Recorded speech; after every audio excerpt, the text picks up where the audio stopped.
주진우 기자와 그리고 신동욱 총재를 모시겠습니다. 안녕하십니까, 주진우 기자입니다. 자, 인사. 마음의 빚을 갚는다는 게 정말 어려운 것 같습니다. 오늘 사실 발걸음이 너무나 무겁고 지금 머리는 무척이나 아픕니다. 마치 머리가 깨어질 듯한 느낌 아시죠? 시인이야 뭐야, 인사하세요. 인사하세요. 참이 거짓이 될 수가 없고 거짓이 참이 될 수 없습니다. 이것으로 인사 대신하겠습니다. 굉장히 이상한 조합인데 저까지 껴봐요. 진짜 기괴한 조합이에요, 이거는. 우리 엄청 친해요. 한 네, 10년 됐죠. 제가 사실은 김우준 총수하고 주진우 기자가 위기에 처했을 때 굉장히 많이 갈등을 했습니다. 왜냐하면은 정인이라도 저를 신청하면은 난 어떻게 할까? 숨을까 아니면은 용기를 낼까? 그런데 고맙게도 정인 신청을 하지 않았어요. 무슨 말씀을 하실지 모르거든요. 그렇지만은 그 당시에 여러분들도 아마 그 청원 서명 운동 하셨죠. 저도 청원 서명 운동 했습니다. 그러고 나서 그날 밤 12시 넘어서 두 분이 그 무죄를 받으셨어요. 그때 제가 우리 주진우 기자께 문자 메시지를 보냈습니다. 축하, 감사, 수고. 왜냐하면 디테일하게 쓰면은 누군가가 감청한다고 생각했어요. 자, 이 사건을 이제 설명드려볼게요. 박근혜 대통령의 오촌 살인 사건이라고 불리는 사건이 2011년, 대선 1년 전이에요. 2011년 9월 5일 날 벌어집니다. 유경재단을 놓고 박근혜, 박근영, 박지만 3형제 간에 오랜 분쟁이 있어 왔어요. 거기까지는 아시죠. 근데 이 분쟁 와중에 박근혜 대통령 편에서 어깨 역할을 했던 분이 있습니다. 그분이 박근혜 대통령의 오촌인 박용철 씨예요. 박용철 씨는 지금 말씀드린 어깨 역할은 이렇게 박근혜 대통령의 일가들이 앉아있을 때 바로 뒷줄에 앉을 만큼 이분이에요. 오촌이니까 가까운 분이었어요. 어깨 역할을 했고, 어깨 역할을 했다는 건 이제 예를 들어서 양쪽이 부딪힐 때 폭력 사태가 났을 때 이분이 이제 운동을 하신 분이거든요. 이분이 이렇게 사망한 사건입니다. 살해당한 사건이에요. 근데 이분을 살해했다고 하는 사람이 누구냐면 이분의 사촌인 박용수 씨인데 제가 지난 시간에 한번 보여드렸죠. 이분은 이렇게 산에서 자살을 했다고.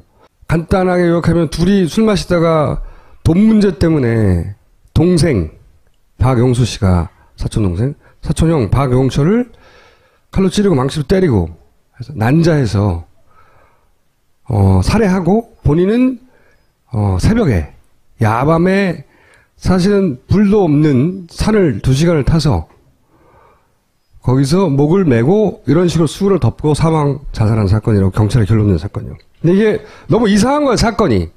2011년 9월 6일 5시에 사체가 발견된 사건입니다. 근데 6일 날 오후에 경찰이 이렇게 발표합니다.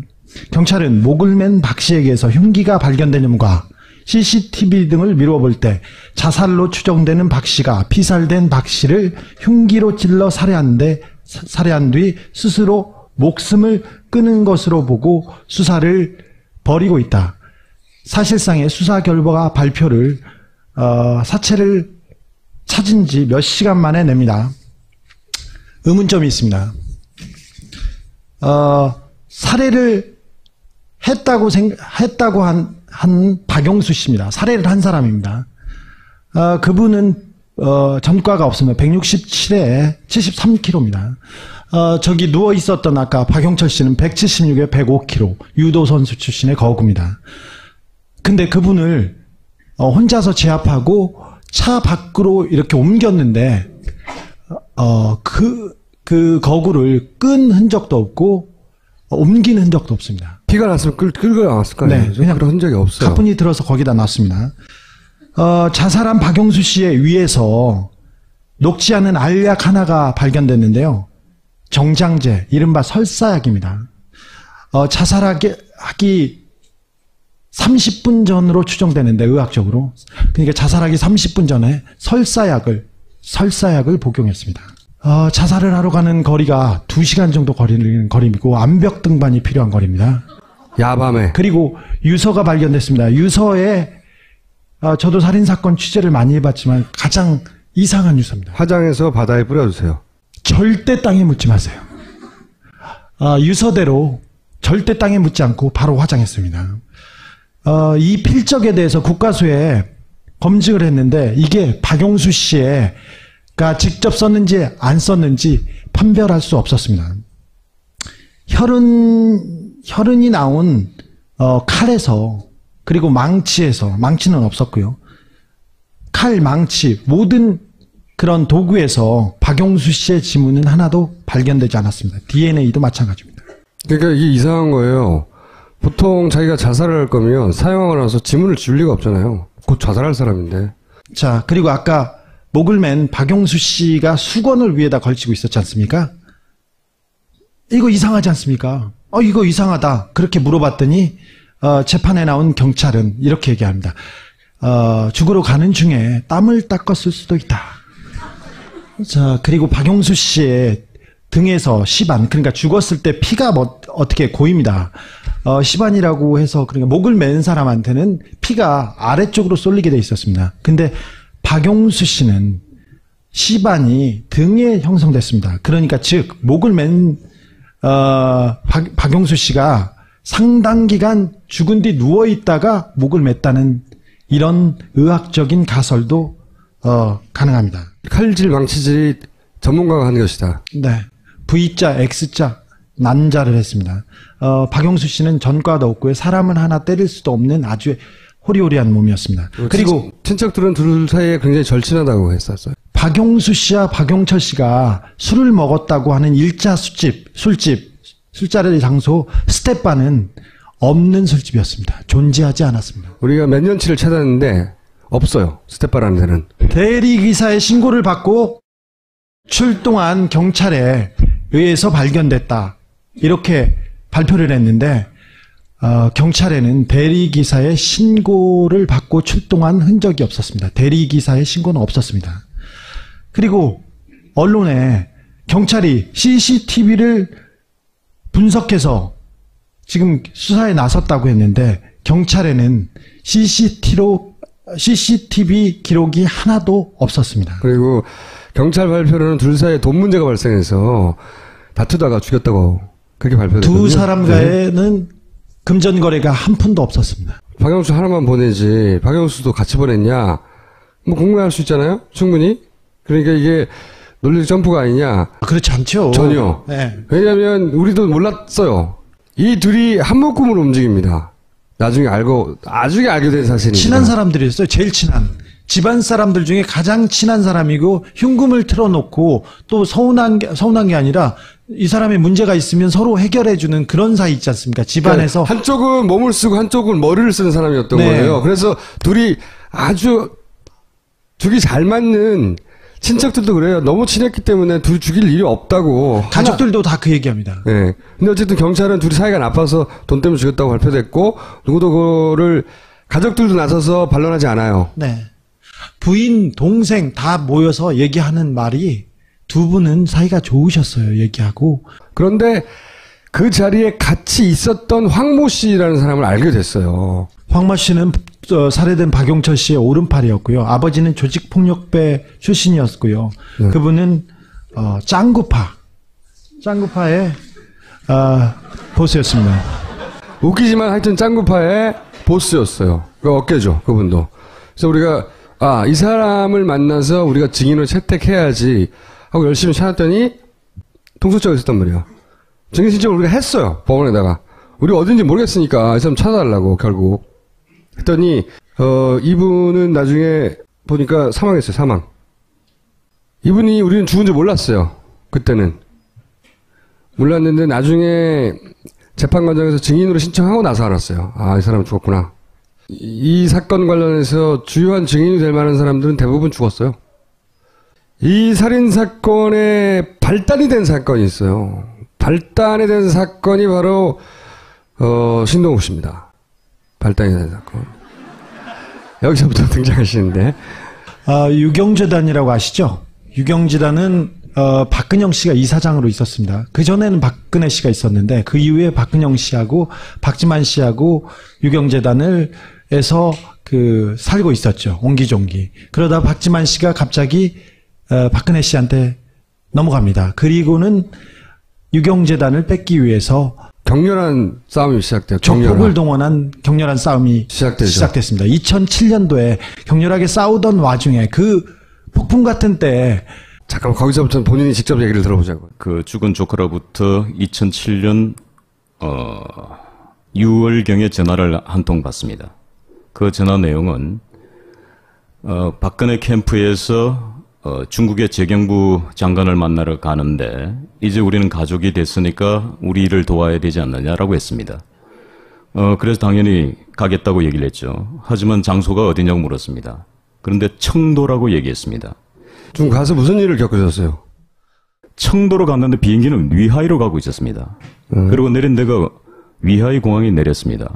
그리고 위하이 공항에서 3시간 반을 달리는 동안에 중간 지점에 가니까 오늘 저녁은 맛있는 걸로 드셔야죠. 드시고 싶은 거 있으면 말씀하세요. 뭐든지 다 준비하겠습니다. 그래서 나 회를 먹고 싶소.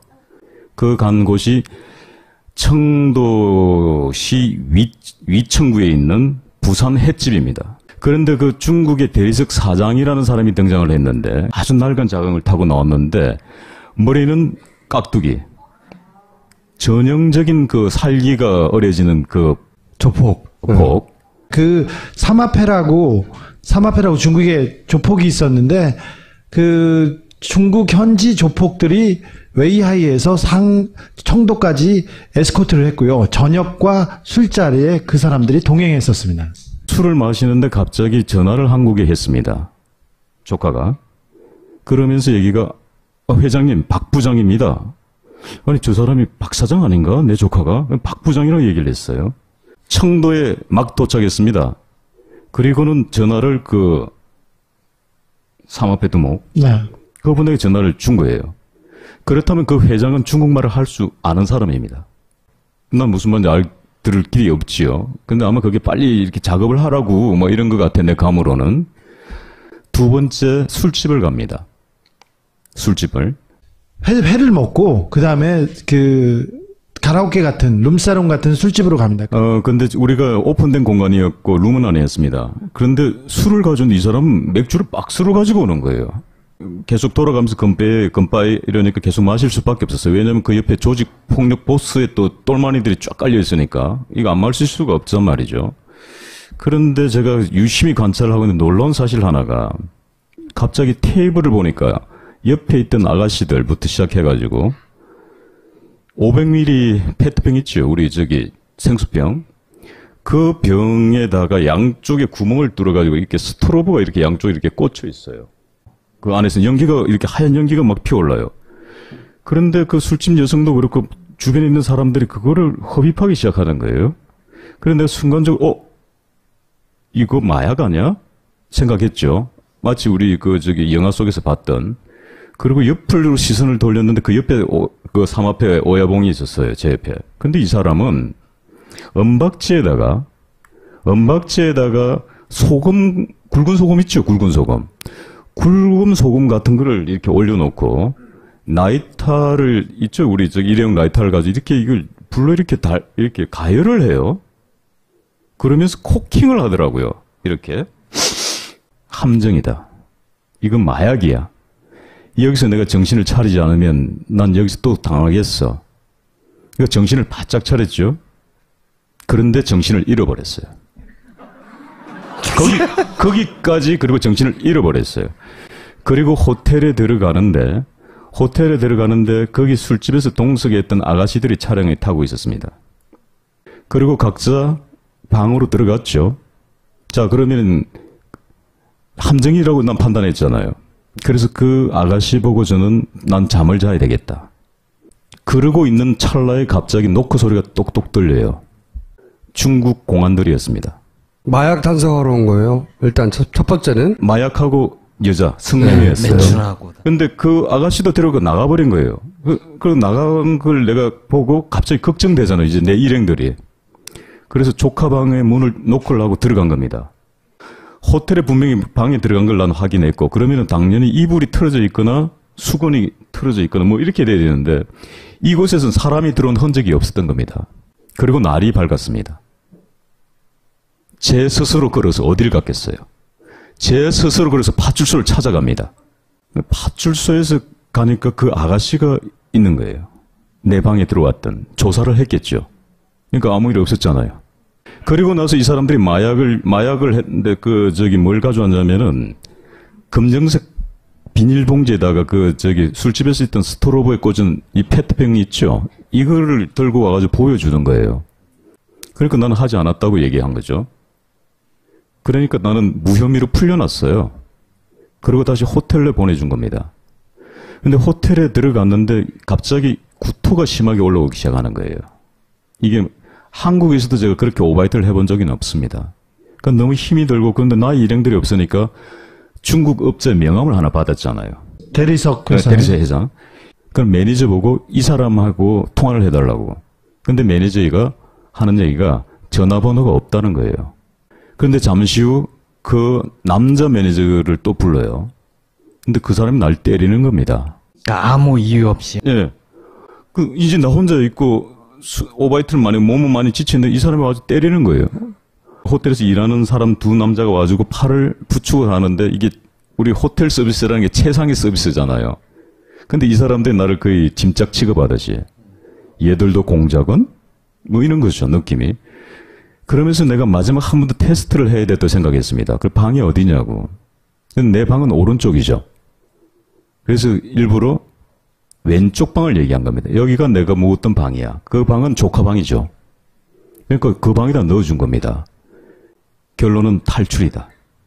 근데 탈출을 하려니까 앞으로는 빠져나올 수 없죠. 왜냐면 내 폭행을 당했기 때문에. 그런데 커튼을 탁 열었어요, 제가. 커튼을 열면서 동선을 살펴보니까 통유리가 있는데 왜 함기구에 요만한 문이 하나 달렸지요? 이렇게 여는 거 있죠? 이렇게 여는 거. 여기서 톡 떨어지면 연회장 2층이 되겠죠, 그죠? 2층 옥상이 톡 넓지는 거예요. 그러니까 충분히 안 다치고 한번 승부를 걸어볼 만 하겠더라고요. 그리고 그 옷을 벗고 팬티와 러닝만 입은 겁니다. 그리고 지갑과 패스포드는 뺏겼으니까 지갑만 챙긴 거예요. 그리고 널찍어서 그다음 뛰어서 가는데 옥상에서 내려가는데 문이 잠겨 있는 거예요. 철대문이. 그래서 거기에서 뛰어내렸어요. 그래서 다리가 부러진 겁니다. 박용철 씨와 같이 갔던 김아무개 씨를 직접 만나서 취재했어요. 근데 그때 마약 파티 같은 것도 있었고요. 신동욱 총재에 대한 살해 위협이나 그런 상해 사건이 있었습니다. 실제 병원에도 갔었습니다. 제가 위해하고 청도에 있는 중국 깡패한테도 확인한 내용입니다. 영사가 이제 들어와요. 하여튼 과정이 굉장히 복잡한데, 그 영사가 이렇게 얘기를 하는 거예요.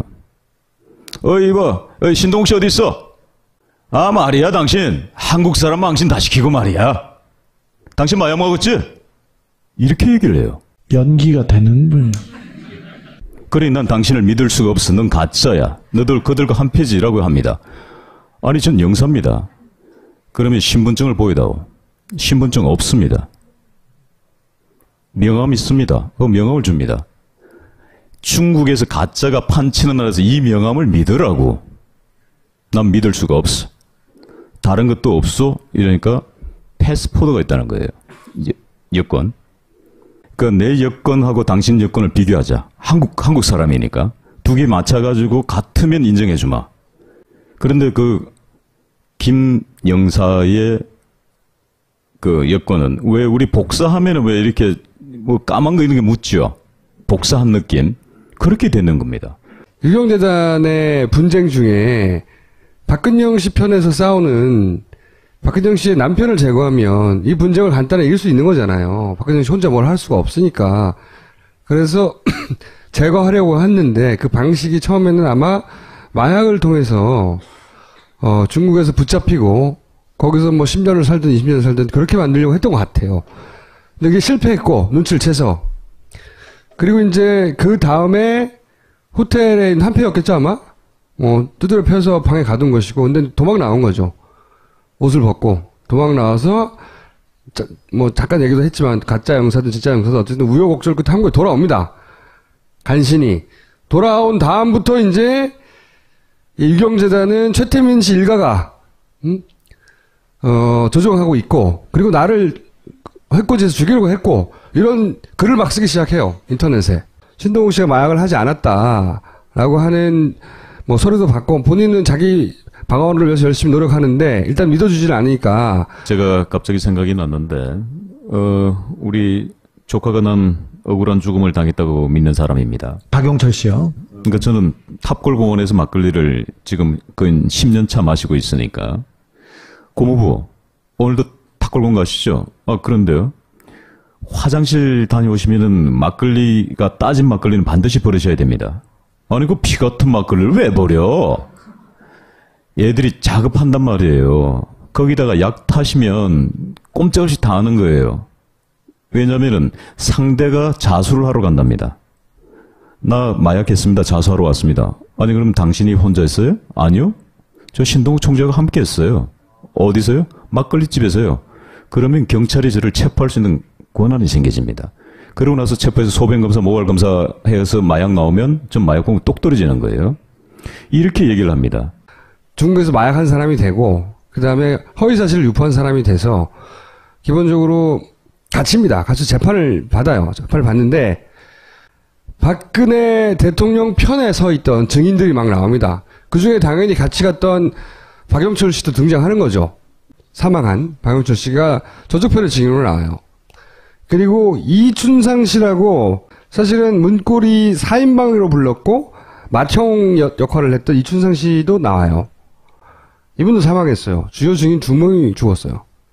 그리고 이제 김재원, 당신 대변인이었고 나중에 수석도 했죠. 이 양반 많이 보셨죠? 정무수석까지 했던 이 양반은 어떤 식으로 증언을 하냐면, 박근혜는 2004년 이후 최태민 목사의 친척들과 완전히 단절하여 전혀 연락을 취하고 있지 않을 뿐만 아니라 등등등, 친인척들이 유경재단을 차지하려고 폭력사건을 사주한 사실도 없었지요라고 물으니까 없다. 자기가 잘 알고 있는 내용인데 모두 사실이 아니다. 최태민 일가와 연락을 취하지도 않았고 유경재단 관련 폭력을 사주한 사실도 없다. 이렇게 증언을 합니다. 그 양반은. 다른 사람들도 이제 마찬가지 맥락의 증언들을 해요. 신동욱 총재가 그때 막 하죠. 아무도 안 믿어줬지만.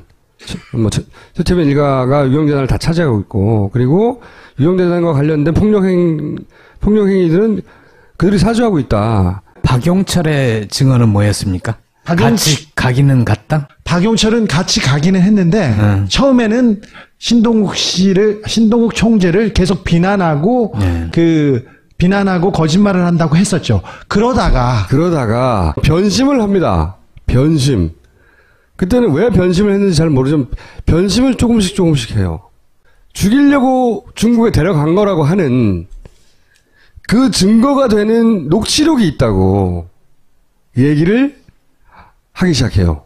박용철은 박근혜 박지만 쪽의 행동대장이었습니다. 대장이었어요. 그래서 폭력배들을 동원해서 박근영 씨를 다 몰아냈습니다. 몰아냈기 때문에 큰 공을 세웠지 않습니까? 그래서 자기가 중요한 자리에 앉을 거라고 생각해서 실제로 폭력사태 이후에 어린이 공원의 관장을 자기가 했어요. 그러다가 조폭 출신이 어린이 관장을. 네. 잘 어울리지 않습니까? 어린이회관 관장. 어린이회관. 그러다가 밀려났습니다. 그리고 핵심부에서 점점 밀려나기 시작합니다. 그때 미묘하게 입장이 변화합니다. 원래 이제 폭력 사태 때는 자기가 앞장을 서서 어깨 노릇을 했는데 사태가 진정되고 나니까 자기 역할이 줄어드는 거죠. 그러면서 다른 사람이 그 자리를 차지한 거예요. 그러니까 이 양반이 섭섭했나 봐. 그렇겠죠, 아무래도. 그러면서 이제 자기가 쥐고 있다고 하는, 실제로 있는지 없는지 아직도 확인되지 않은 박지만 회장이 신동욱 총재를 죽이라고 했다. 그 명령을 내가 이 기록으로 통화 녹취로 가지고 있고, 그 녹취는 캐나다에 있는, 가족이 캐나다에 있었거든요. 캐나다에 두고 있다. 이런 이야기를 하기 시작하는 와중이었어요. 그러니까 이제 갑자기 적이 된 거죠. 이 재판이 진행되는 과정에. 녹취록을 가지고 고소를 합니다. 누구를 고소했습니까? 그 사실을 박용철이 2010년 9월 1일 날 법정 증언을 합니다. 네. 법정 증언 기록이라는 걸 가지고 제가 고소를 했기 때문에 그거는 결코 무효가 될 수 없습니다. 그런데 1심 판결문에는 박용철이 법정에서 증언한 사실이 없으므로 유죄입니다. 2010년 9월 1일 날 박용철 씨가 법정에 나와서 이렇게 말합니다. 박지만 회장의 비서실장이죠. 정용희 비서실장이 나에게 박지만 회장님의 뜻이다라고 이야기한 것을 증인이 녹음한 테이프가 있다. 근데 여기서 죽이란 말은 그런 네. 말은 안 했어요. 테이프라고도 할 것도 없고 증인이 핸드폰에 녹음해 놓은 것을 핸드폰을 바꿔서 캐나다에 가져다 놓았다. 이렇게 얘기를 합니다. 뭐 무슨 뜻인지 모르겠는데 뜻이다 하는 내용이 담긴 녹취가 자기한테 있다고 주장을 한 거죠. 근데 법정에서. 굉장한 입장 변화죠. 그 법정 9월 1일 증인 신문 조서를 보면은 박용철이 3번에 걸쳐서 인정합니다. 그게 네. 굉장히 중요합니다. 네. 그러면은 박지만 회장은 나를 무고로 걸 게 아니라 비서실장을 고소해야 되고 박용철을 고소해야 맞습니다. 그렇지 않습니까? 그들의 법정 증언 기록을 가지고 저는 고소를 한 겁니다. 무슨 얘기냐면 여기서는 이 기록을 봐라. 나를 죽이려 한 거 아니냐.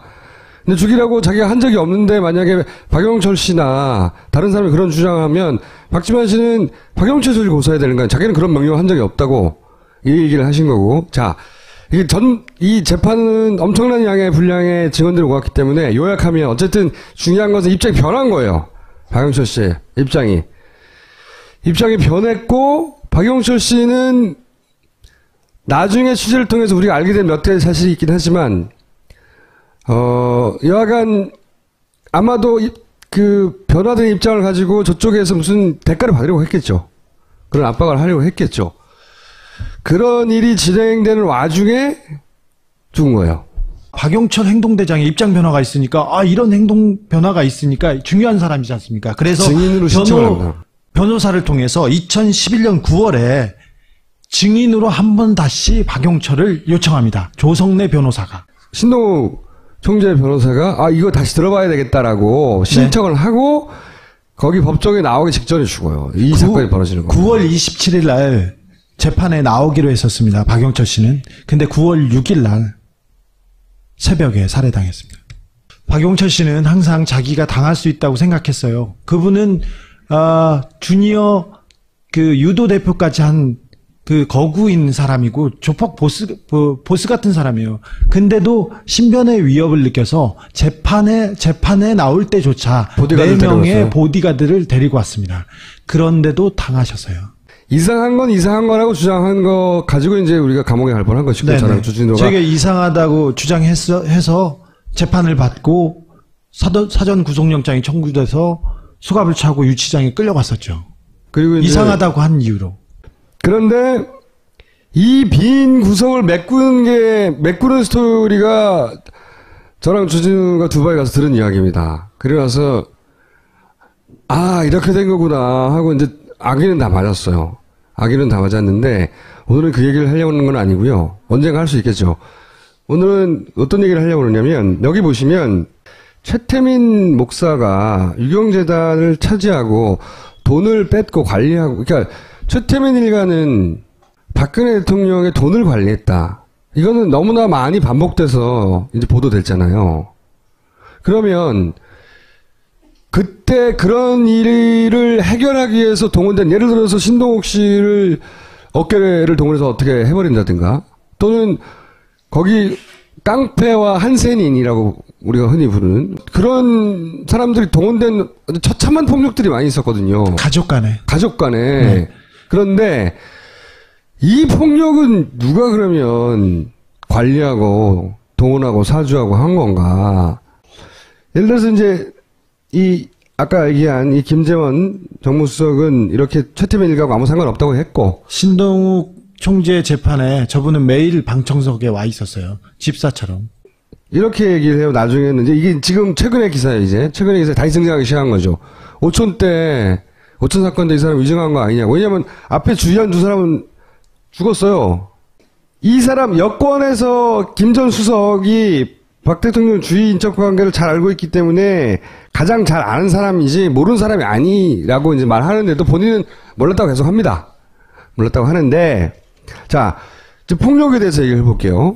돈 말고, 돈은 알겠어. 최태민 일가가 관리했던 건. 그럼 폭력은 누가 관리했느냐? 2007년도에 유경재단 이사장인 박근영 씨를 내몰기 위해서 박지만 쪽에서 계속 조폭을 보냈습니다. 그래서 박근영 씨도 조폭을 샀어요.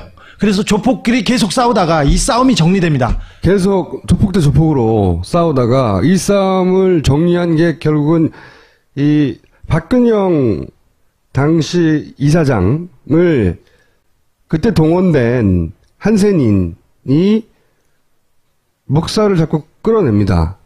저 자리에 있었던 조직폭력배를 제가 만났는데 자기가 수많은 전투에 참여했는데 아무것도 할 수가 없었다요. 그냥 끌려 나왔습니다. 다. 제가 최초로 박근혜 그 당시 대표, 지금의 대통령의 미니 홈피 올린 최초의 사진이 이 사진입니다. 이 사진을 올렸을 때 과연 그분은 어떤 반응일까? 그런데 그게 삭제되기 시작하는 거예요. 그러니까 누군가가 막는다고 판단했습니다. 인터넷에서 계속 삭제됐습니까? 예. 저 사진 때문에 제가 고소를 당한 겁니다. 박근혜 대통령이 직접 고소했습니다. 박근혜 대통령이 병 환자의 폭력 사건에 대해서 직접 고소를 했습니다. 제보를. 결국은 박근혜 대통령이 차지한 거예요. 유경재단을. 긴 조폭들의 싸움 끝에. 그걸 정리하는데 그 정리 이제 보십시오. 박근혜 대통령은 그 이후로 한센인, 이 남영 환자 행사에 굉장히 많이 등장합니다. 저기 유경수 여사가 한센인을 위해서 많은 노력을 했대요. 이런 사진은 굉장히 많은데 항상 이분이 등장을 해요. 동시에. 여기 이정현 보이죠? 이정현 대표 여기 보이죠? 그 당시에는 서열이 굉장히 낮았어요. 네, 당직자였고요. 네. 근데 요분을 주목해서 보셔야 돼요. 요분이 항상 이런 행사 옆에 계세요. 이런 행사 보면 이분이 항상 옆에 가장 가까운 자리에 이분이 나옵니다. 그리고 예를 들어서 김무성 나오잖아요, 여기? 네. 유경재단 폭력 사건이 2007년 11월 28일입니다. 정확하게 보름 뒤에 그게 중요합니다. 예. 다 성공한 거예요, 성공. 성공 파티랑 마찬가지라고 봐야죠. 예. 뭐 한센인의 후원의 밤이나 한센인의 가족의 밤이니 뭐 소록도 방문하니 계속 할 때 이분은 항상 제일 옆에 있어요. 그리고 이분은 결국은 비례대표 2번이 됩니다. 2008년에 남자 1번입니다. 그런데 이분은 나중에 알고 봤더니 전과가 12개였던 사람이에요. 심지어 고스톱 치다가 자기 사돈 최아무개 씨를 두드려 펴가지고 감옥에 간 적이 있어요. 이 전과 기록이 누락됩니다. 비례대표를 신청할 때. 근데 그게 나중에 들켜요. 들켜서 사실 선거법 위반으로 재판을 받다가 결국 이 사람 감옥 갑니다. 유죄 확정. 의원직 상실되고. 왜냐하면 이 과정에서 뭐 돈 먹은 거, 돈 받은 거 막 이런 거 막 나오거든요. 그래서 감옥을 가긴 가요. 이분이 당시 한센인들이 투입된 그 작전을 지휘한 총책입니다. 총책임자. 네. 저도 그 당시 그분에게 맞았습니다. 총책임자였어요. 이분이 누구냐 이거야. 우리가 궁금해왔던 것은 계속 박근혜 대통령과 무슨 상관관계가 있는데 갑자기 이 양반이 튀어나와가지고 다 정리하고 결국은 비례 2번을 먹었냐 이거야. 오랫동안 저희가 궁금해왔던 거예요. 거기에 대해서 오늘 얘기를 좀 하실 게 있답니다. 제 주변에서 일어난 사건들을 제가 추적하다 보니까 아주 공통적인 재미나는 이름을 발견하기 시작합니다. 왜냐면은 나를 괴롭히고 우리 아내를 괴롭혔던 사람들의 이 성씨가 말이죠. 임씨, 정씨, 최씨가 등장하더라는 겁니다. 임씨는 최순실의 어머니가 임선희씨입니다. 묘하게 겹쳐지는 거예요. 여기까지만? 거기까지만. 네. 최태민의 일가가 혹은 그 주변 사람들이 재산만 관리하는 게 아니라 폭력도 관리했어요. 기본적으로. 폭력도 관리했고 그 폭력 관리 중에 대단히 의심스러운 것들이 이런 사건들을 취재해가면서 만나는 죽음들입니다. 그러니까 그분들이 직접 거기에 관여했다고 내가 말할 근거는 증거는 없어요. 증거는 없는데 들은 이야기는 많이 있죠. 증언들은. 근데 예를 들어서 오늘 한 가지 나가보면 박정희 생가보존회장이란 분, 이분입니다. 박정희 대통령과 어릴 때부터 알았다고 알려진, 박정희 대통령의 후배예요. 진짜 친했는지는 모르겠지만 그렇게 알려진, 제가 저분을 만났을 때 박근혜한테 그네는 그랬습니다. 2008년 3월 26일 날 갑자기 이분이 피살을 당합니다. 피살을 당하는데 어떻게 죽느냐? 그 피살을 당하고 박근혜 대통령이 찾아가고, 선거 직전이었고요. 일정을 다 취소하고 빈소를 찾아서 유족을 위로했습니다. 상당 기간 동안. 이때가 언제냐면은 박근혜 대통령이 이명박 집권 직후에 첫 총선에서 소위 친박 학살이 일어나서 친박 연대라고 하는 듣도 보도 못한 희한한 그 공천에서 탈락자들이 뭉쳐서 움직일 때가 있었어요. 부산 지역과 대구 지역 중심으로 해서 15명이 그때 선거를 할 고 무렵입니다. 고 무렵인데 3월 26일에 이분이 사망을 하는데, 어떻게 사망을 하냐면 3월 26일 당일날 찍힌 사진이에요. 정신 이상자라고 판명이 됐다고 보도된 강암옥 씨는 27살이고요. 김지학 씨는 8순입니다. 근데 집에 생가에, 그러니까 박정희 대통령이 태어나서 20년 동안 살았던 집이었습니다. 거기에 체육복 차림으로 왔다가 갑자기 나타납니다. 그래서 옷이 더럽다면서 갑자기 옷을 벗어요. 그리고 나서 쓰레기통에 옷을 버리고 막 돌아다닙니다. 그랬더니 김지학 씨가 너 뭐하냐고 이렇게 만류합니다.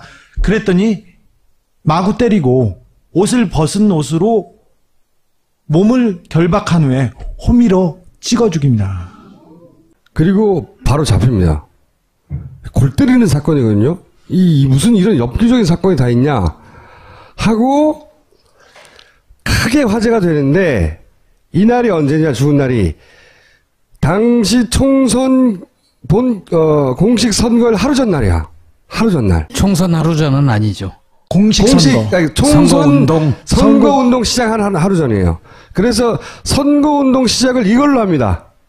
첫날. 선거운동을 못하고 모든 일정을 취소하고 유족한테 와서 빈소를 지킵니다. 박근혜 대통령이. 그 다음에 이제 요 대구 TK 지역에 어떤 보도들이 쏟아지냐면, 피살 사건 박풍 최대 변수가 된다. 이 총선을 앞두고 이 같은 일이 발생한 것은 정치권에서 벌어지고 있는 박근혜 죽이기. 당시 이제 이명박이 박근혜를 죽인다. 그래서 친박들을 다 잘라내고 친박 학살을 하고 있다. 그래서 나와서 우리는 친박 연대를 한다. 그럴 때인데 뭐랑 연결하고 있냐면, 정치권에서 박근혜 죽이기와 무관치 않을 것이라는 황당한 주장이죠. 박풍이란 단어로 포장이 돼요, 이게. 친박 연대의 사람들은 이런 주장을 하는 거예요. 이게 박근혜 죽이기하고 무관치 않을 것이다. 무슨 얘기입니까, 이게? 박근혜를 죽이려고 하는데 왜 생가 지킴이를 죽이냐고. 근데 그렇게 연결해요. 연결을 실제로 하고, 박풍을 차단하기 위한 정치적 동기 가능성도 배제할 수 없다. 그 사람을 죽인 이유가 박풍을 차단하기 위한 거래. 그런데 실제로 언론 보도는 그것 때문에 박풍이 일어나고 있대. 우리 박근혜가 당했다는 거예요. 이 동네의 정서는 이명박의 한나라당 측이죠. 여기서는 선거를 앞두고 이상한 사건이 벌어서 난감하다. 그러면서 한나라당 측의 의원들이 거기 가서 막 절을 해요. 분위기가 안 좋으니까. 응? 동네 사람들이 니네들이 박근혜 괴롭힌 거 아니야. 그래서 이 사람도 죽인 거 아니야. 논리적으로 연결이 안 되는데 그렇게 이용돼요. 희한하게. 선거에서. 그러면서 박풍 확산의 촉매제가 되고 있다. 막 이런 기사가 막 쏟아집니다. 그 지역지에서. 그리고 이게 선거를 끝난 다음에 평가예요. 박정희 전 대통령 생가 보존회장의 피살 사건으로 불어닥친 박풍의 혜택을 톡톡히 받다. 왜? 100% 다 당선됐거든요. 여기서. 이 동네에서. 그래서 이 동네에서는 이 사건이 대단히 상징적이고, 그리고 박근혜 대통령의 친박 연대 후보들을 다 살린 사건으로 인정받습니다. 박근혜 대통령이 그때 철저히 수사해야 된다. 진상을 규명하라고 막 외쳤는데, 그 살해한 강 씨는 정신 이상자일 거라고 다 얘기했는데, 정신과 진료를 받은 적이 없었고요. 2년제 전문대를 나와서 성실하게 에어컨 수리기사로 일하고 있었어요. 여기는 소개할 수 없는 많은 이상한 죽음들이 있습니다. 예를 들어서 신동욱 씨가 이 일을 9년간 겪어오면서 주변에서 그렇게 그 예를 들면 더 쉬울 것 같은데 주변에서 죽거나 다치거나 증언을 할 수 없게 된 분들이 몇 명이나 있습니까? 제가 공화당을 함께 창당했던 분이 계십니다. 물론 그분의 도움이 없었다면 어려웠고요. 그분은 저희 공화당의 의장님이셨습니다. 아내가 일본에서 니꼬니꼬 그 발언 때문에 상당히 문제가 됐던 시기였습니다. 한국에 도착해서 제가 통화를 했는데 그날이 마지막 통화였습니다. 그날 밤 11시 50분경에 포천의 댁으로 돌아가시면서 어문의 교통사고를 당합니다. 연관이 없을 수도 있잖아요. 우연한 사고일 수도 있잖아요. 좀 보다 직접적인. 예를 들어서 처음 신동욱 형제를 도왔던 변호사님 어디 갔습니까?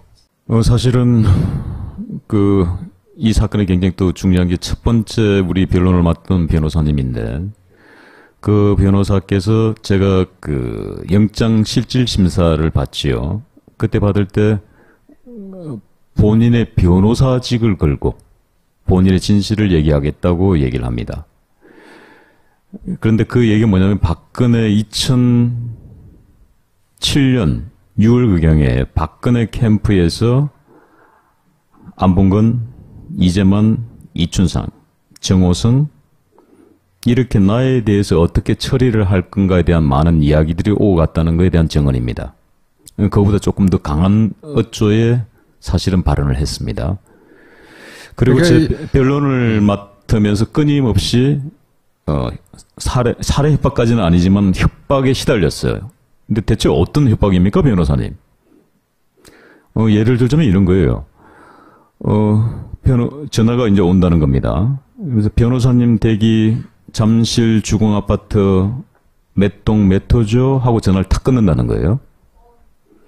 그리고 또 며칠 있다 전화가 걸려온답니다. 모르는 번호죠. 전화를 받으면 변호사님 따님이 어느 유치원 무슨 반에 다니죠? 하고 전화를 딱 끊는다는 거예요. 그래서 우리 변호사께서 더 이상 변론을 맡을 수가 없겠습니다. 라고 하고 변론을 중간에 포기를 합니다. 그분 말고 한 4사람 더 있잖아요? 대략?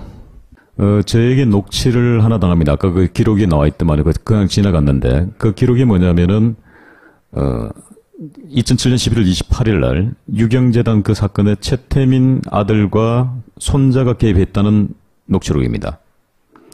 그 녹취록을 근거로 그분을 정인 신청을 하지요. 그런데 문제는 그분이 정인을 서로 나오셨는데 밖에 제가 나가보니까 반신불수가 돼가 있는 겁니다. 부인하고 같이 오셨는데 그래서 그 밖에 보면은 저 법정 앞에 이렇게 소파가 있어요. 소파에 누워 계신 겁니다. 그래서 제가 가서 다리를 주물러 드립니다. 임 검사님 죄송합니다. 저 때문에 이렇게 몸이 많이 상하셨군요. 라고 얘기를 했습니다. 그럼 우리가 보편적으로 아닙니다라고 얘기해야 되죠. 신 교수 때문에 내가 이렇게 됐습니다. 자, 여기까지 하시고요. 저희가 주장하려고 하는 것은 이런 거예요. 이게 조사를 해봐야 한다는 겁니다. 이제. 뭔가 딱히 이 죽음이 분명히 누군가의 작품이다라고 말하려고 하는 게 아니라 몇 명의 죽음을 얘기했잖아요. 박영철 씨부터 시작해서 박영수 씨의 죽음, 아까 대단히 이상한 생가보존협회장의 죽음, 또 오늘은 거론하지 않았던 만약에 의문사위원회 같은 게 만들어진다면 거론할 만한 죽음들이 있어요. 이 사건들은 이제 수사해봐야 된다. 제가 마지막으로 정언 하나만 하겠습니다. 기왕 어렵게 나온 자리니까. 왜냐하면 여러분도 알 권리가 있잖아요. 죽은 조카의 마지막 저에게 들려준 정언이죠. 어떻게 보면 유언일 수도 있겠습니다. 여름이었습니다. 어느 날 전화가 다시 걸려옵니다. 고모부 오늘도 또 파고다에서 막걸리 드십니까? 나야 늘 이 생활 아닙니까? 집에 돌아가실 때, 어떤 골목을 가실 때는 반드시 조심하셔야 됩니다. 무슨 말이요? 보디가드를 데리고 다니셔야 됩니다. 아니, 내가 보디가드를 데리고 다닐 형편이 안 되지 않습니까? 근데 조커가 이렇게 얘기를 합니다. 중국의 조선족 애들이 비행기를 타고 와서, 정확한 워딩은 이랬습니다. 고무부 칼침 넣고 가면 잡을 길이 없습니다. 유경재단은 형제 간의 싸움이었는데 조폭들을 동원해서 싸웠어요. 그래서 그 재단에서 쫓겨난 박근영 씨는 그 모든 돈과 자리를 뺏겨가지고 빈털터리가 되고 그 다음부터 신빙성이 없는 사람, 사기나 치는 사람, 정말 믿을 수 없는 사람 이렇게로 만들었는데 제가 보기에는 박근혜, 박지만, 박근영 가운데 가장 그래도 상식적인 사람이 박근영 씨예요. 한마디만 얘기할게요. 그 모든 폭력 사건, 형제 간의 폭력 사건을 병 환자를 동원해서 끝냅니다. 그 병 환자 행동대장은 한나라당 비례대표 2번이 됩니다. 이게 한나라당입니다. 이게 새누리당이고 이게 박근혜입니다. 최태민부터 시작해서 40년 이상 우리가 뉴스를 끊이지 않는 이유가 그거예요. 40년간 묵어왔던 사건들이 한꺼번에 드러나기 때문에 뉴스가 끊어지가 않는 거예요. 맨날 나오잖아. 오랫동안 쌓여있는 사건들이 나오는 거예요. 많이 놀라셨죠? 비아그라 놀라셨죠? 그 다음에 각종 약물에 놀라셨죠? 10분의 2 정도 나왔습니다. 여하간 그거는 그것대로 가는데 저는 이 사람이 죽고 산 문제들은 돈 문제가 아니라 꼭 시간이 지나도 다뤄야 된다고 생각하거든요. 그중에 우리는 아주 극히 일부만 경험했거든요. 보거나 듣거나 했는데 그 사건들을 뭐 정권이 바뀌던 이렇게 정치적 사안들이 다 끝난 다음에 꼭 의무사 다루듯이 다뤄줘야 한다. 이 건은 여기까지 하겠습니다. 감사합니다. 살해당한 사건이에요. 근데 이분을 살해했다고 하는 사람이 누구냐면 이분의 사촌인 박용수 씨인데 제가 지난 시간에 한번 보여드렸죠. 이분은 이렇게 산에서 자살을 했다고. 간단하게 요약하면 둘이 술 마시다가 돈 문제 때문에 동생 박용수 씨가 사촌동생 사촌형 박용철을 칼로 찌르고 망치로 때리고 해서 난자해서 살해하고 본인은 새벽에 야밤에 사실은 불도 없는 산을 2시간을 타서 거기서 목을 메고 이런 식으로 수를 덮고 사망 자살한 사건이라고 경찰에 결론 낸 사건이요. 근데 이게 너무 이상한 거야 사건이.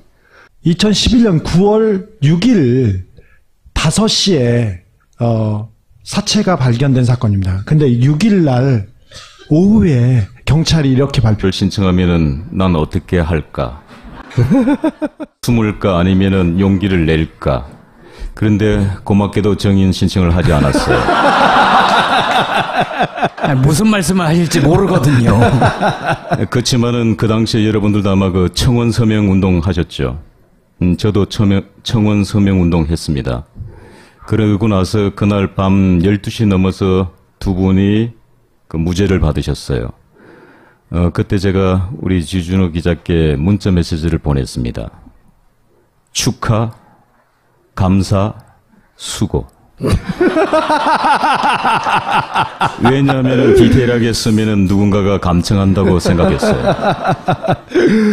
자, 이 사건을 이제 설명드려볼게요. 박근혜 대통령의 오촌 살인 사건이라고 불리는 사건이 주진우 기자와 그리고 신동욱 총재를 모시겠습니다. 안녕하십니까, 주진우 기자입니다. 자, 인사. 마음의 빚을 갚는다는 게 정말 어려운 것 같습니다. 오늘 사실 발걸음이 너무나 무겁고 지금 머리는 무척이나 아픕니다. 마치 머리가 깨어질 듯한 느낌 아시죠? 시인이야 뭐야, 인사하세요. 인사하세요. 참이 거짓이 될 수가 없고 거짓이 참이 될 수 없습니다. 이것으로 인사 대신하겠습니다. 굉장히 이상한 조합인데 저까지 껴봐요. 진짜 길게 한 조합이에요, 이거는. 우리 엄청 친해요. 한 네, 10년 됐죠. 제가 사실은 김우준 총수하고 주진우 기자가 위기에 처했을 때 굉장히 많이 갈등을 했습니다. 왜냐하면은 정인이라도 2011년 대선 1년 전이에요. 2011년 9월 5일 날 벌어집니다. 유경재단을 놓고 박근혜, 박근영, 박지만 3형제 간에 오랜 분쟁이 있어 왔어요. 거기까지는 아시죠. 근데 이 분쟁 와중에 박근혜 대통령 편에서 어깨 역할을 했던 분이 있습니다. 그분이 박근혜 대통령의 오촌인 박용철 씨예요. 박용철 씨는 지금 말씀드린 어깨 역할을 하는, 이렇게 박근혜 대통령의 일가들이 앉아있을 때 바로 뒷줄에 앉을 만큼 이분이에요. 오촌이니까 가까운 분이었어요. 어깨 역할을 했고, 어깨 역할을 했다는 건 이제 예를 들어서 양쪽이 부딪힐 때, 폭력 사태가 났을 때 이분이 이제 운동을 하신 분이거든요. 이분이 이렇게 사망한 사건입니다. 경찰은 목을 맨 박 씨에게서 흉기가 발견된 점과 CCTV 등을 미뤄볼 때 자살로 추정되는 박 씨가 피살된 박 씨를 흉기로 찔러 살해한 뒤 스스로 목숨을 끊은 것으로 보고 수사를 벌이고 있다. 사실상의 수사 결과 발표를 사체를 찾은 지 몇 시간 만에 냅니다. 의문점이 있습니다. 살해를 했다고 한 박용수 씨입니다. 살해를 한 사람입니다. 그분은 전과가 없으면 167에 73kg입니다. 저기 누워 있었던 아까 박용철 씨는 176에 105kg, 유도 선수 출신의 거구입니다. 근데 그분을 혼자서 제압하고 차 밖으로 이렇게 옮겼는데